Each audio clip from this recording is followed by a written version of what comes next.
वाबळे, माळेगाव बुद्रुक, गोलमेज परिषद, माळेगाव बुद्रुक गोलमेज परिषदेचे आजचे विषय रस्त्याचा, पाणी, वीज पुरवठा, घुसळकर वाडा इथं काही पाऊस झाला होता आणि बरंच पाणी साठलेलं होतं तिथं. नगरपालिकेच्या साहेबांकडे मी गेल्याच्या नंतर त्यांना सांगितलं की इथं पाणी साठते, बाकी पोरं आजारी पडतात. साहेब बी असतं आणि साहेबांनी कर्मचारी लावला होता, फोटो काढून नेलं होतं आणि पुन्हा त्यांनी म्हणलं की मी इथं एक गटर लाईनचं हे काढून देतो. पण आज 2 महिने झाले त्याकडे दुर्लक्ष केलं, पोरं सुद्धा आजारी पडले. अण्णा पवार म्हणून तिथं हे राहत्यात, तिथं लोकवस्ती बरीच आहे तिथं, पण तिथं काय अजूनपर्यंत साहेब लोकांनी तिथं काय केलं नाही.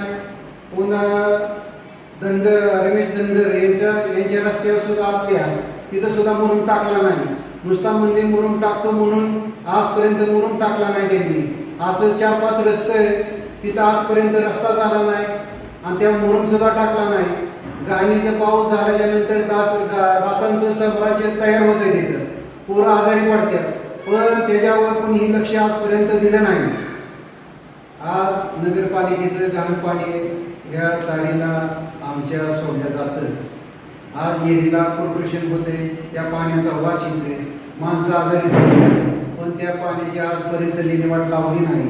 आज बोरला पाणी येते, वाबळे वस्ती झालं, धोरंबडी वस्ती झालं, या सगळ्यांच्या ह्याला ते पाणी खाली मुरून घाण पाणी गटर लाईनीचं, पण आजपर्यंत लक्ष दिलं नाही. साहेब म्हणतात की आपण गटर लाईन होईल, पण आजपर्यंत ताकद झाली नाही. आज 9 वर्ष झालं ग्रामपंचायतीची निवडणूक होऊन, पण आजपर्यंत इथं कोणीही लक्ष देत नाही. नुसतं म्हणतात की आम्ही एवढे कोटी आणलं, तेवढं कोटी मंजूर झाल्या, पण कोटीचा आजपर्यंत काय फायदा झाला नाही.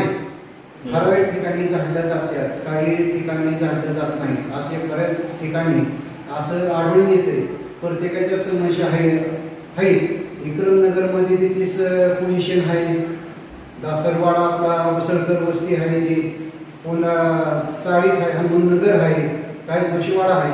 इकडं कुणीही झाडल्या जात नाही. तिथल्या माणसांची खंत ह्या गोष्टीवर लई मोठी आहे.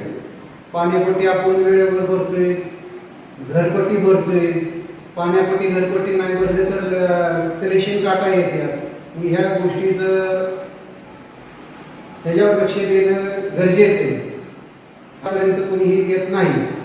म्हणजे सर्वसामान्य माणसांनी या गोष्टीचा लाभ मिळेल का नाही मिळेल याची सुद्धा दखल घेणं गरजेचं आहे. नमस्कार.